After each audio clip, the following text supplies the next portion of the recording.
Have you ever found yourself in a mood defined by a trio of unsettling feelings, guilt, paranoia, and irritability? It's a uniquely draining state of being. In such a mood, we may feel deeply, almost existentially guilty and ashamed. Yet if we were pressed to name our transgression, we would come up empty. We can't put a finger on anything concrete we've actually done. This free-floating guilt can be paralyzing, a constant background hum telling us we are somehow fundamentally flawed. At the same time, we might find ourselves in a paranoid state of mind. This isn't necessarily about grand conspiracies, it's more subtle. It's the feeling that people out there dislike us specifically.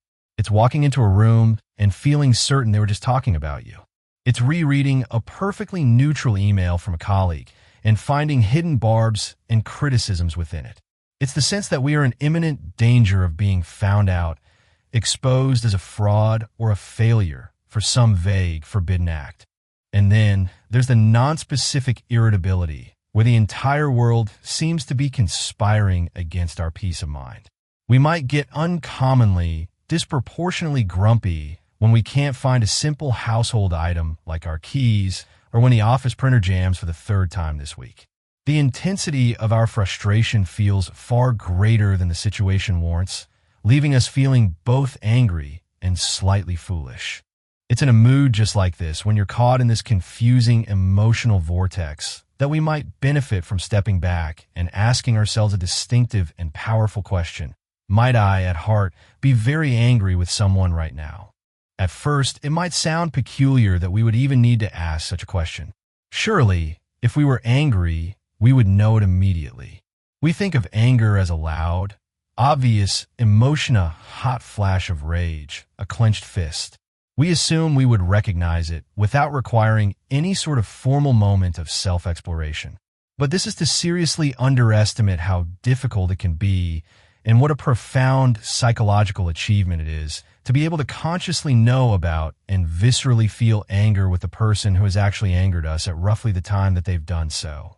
For many of us, it can be so much easier, so much more automatic to sink instead into that vague miasma of unknowing self-hatred, anxiety, and dread.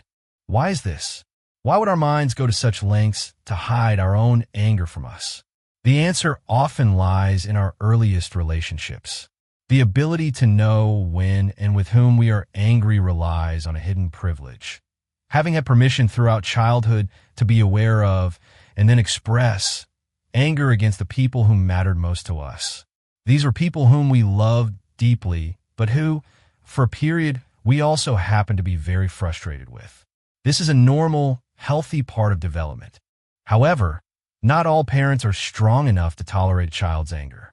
It takes considerable inner evolution and self-confidence to let oneself be spoken to in this way, be told how awful you are, what nonsense you speak, or how completely fed up they feel without lashing out or buckling under the criticism. A psychologically robust parent understands that a child's anger is not a verdict on their worth as a person, but an expression of the child's own big, overwhelming feelings.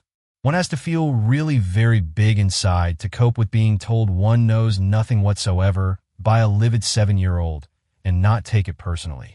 Too many parents, often because of their own unhealed wounds, cannot offer this resilience. Instead, they shout back, they punish, or they employ more subtle tactics like asking the child tearfully, "What could I possibly have done to deserve this kind of meanness?" This effectively weaponizes the child's own love against them. The child, whose primary biological imperative is to maintain a secure attachment to their caregiver for survival, receives a terrifying message. Your anger threatens our connection. Your authentic feelings are dangerous and could lead to abandonment. And so, the child learns a powerful lesson that will echo for decades. Anger, when it comes along, must be swallowed. It must be pushed down, denied, and hidden at all costs. This act of swallowing anger has 4 major repercussions that decisively shape the emergent adult personality. Firstly, swallowed anger turns in on the person who feels it. When outward expression is censored, the rage has nowhere else to go. It boomerangs back onto the person who originated it. The simple, direct thought, "I hate you," which could have been processed and released, becomes the painful, chronic inner monologue, "I hate myself." A powerful inner critic is born, one that constantly attacks our self-worth. Secondly, swallowed anger breeds a sense of nonspecific guilt. The logic is subconscious but powerful. I had a destructive, hateful wish towards someone I am supposed to love. That wish is forbidden and evil. Therefore, I am a bad person. The unprocessed desire, "I wanted to harm you, but couldn't," morphs into the confusing feeling, "I've done something wrong, but I don't know what." This can lead to a lifetime of apologizing for things that aren't our fault and feeling like we are always on the verge of being punished. Thirdly, swallowed anger finds its way back out in the form of paranoia. This is the psychological defense mechanism of projection. Because we cannot consciously own our own hostile feelings, we project them onto others. The internal reality, "I want to take revenge on you" in particular, becomes a distorted external perception. Everyone in general wants to do me in. The world begins to feel like a hostile, judgmental place, not because it necessarily is, but because we are populating it with our own disowned rage. And fourthly, swallowed anger gets discharged on a safe, inanimate target, sir. Tragically, onto people who are too kind to fight back. This is the phenomenon of displacement. The legitimate, potent frustration, "I'm livid with my colleagues for dismissing my ideas in that meeting," cannot be expressed, so it is displaced into a volcanic outburst over a minor inconvenience. Why on earth has the fridge door still not been fixed? The intensity of a reaction is the giveaway. It's entirely out of proportion to the trigger. This can also manifest as road rage, snapping at a loved one, or being cruel to a pet. So, the next time we feel that familiar cloud descend, that miserable cocktail of feeling low, guilty, paranoid, and irritable should grant ourselves a moment of gentle curiosity. We should pause to wonder whether we are not, in our depths, really very angry with someone right now. It could be an associate, a friend, a lover, a therapist, or even a long-dead parent whose influence and unresolved conflicts linger within our psyche. We need no longer be so unself-aware. The first step is to simply create a space to ask the question. Find a quiet moment. Take a few deep breaths. Gently ask yourself, is it possible that anger is underneath all of this? Then you might ask, or what has frustrated me, disrespected me, or hurt me in the last day, the last week? Allow any answer to surface without judgment. Anger held insane, adult hands doesn't have to injure or destroy anything. In fact, it is a vital tool for self-preservation. Once identified, it can be safely felt and then discharged in constructive ways. Perhaps in person, with civility and caution, using I statements like, "When you did X, I felt Y."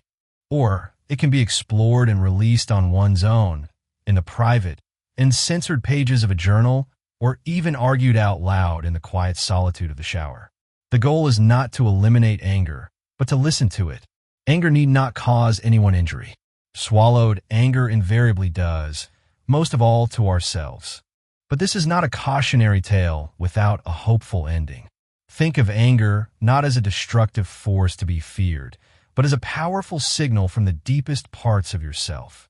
It is a messenger, arriving to tell you that a boundary has been crossed, a value has been violated, or a critical need has been ignored. Learning to listen to your anger is, in essence, an act of profound self-respect and self-love. It is the moment you stop punishing yourself for the feelings of a misunderstood child and begin advocating for the well-being of the adult you are today.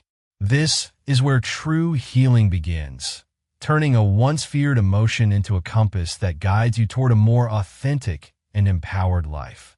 If this exploration of our inner worlds resonates with you, and you'd like to continue this journey of self-understanding, please consider subscribing to our channel.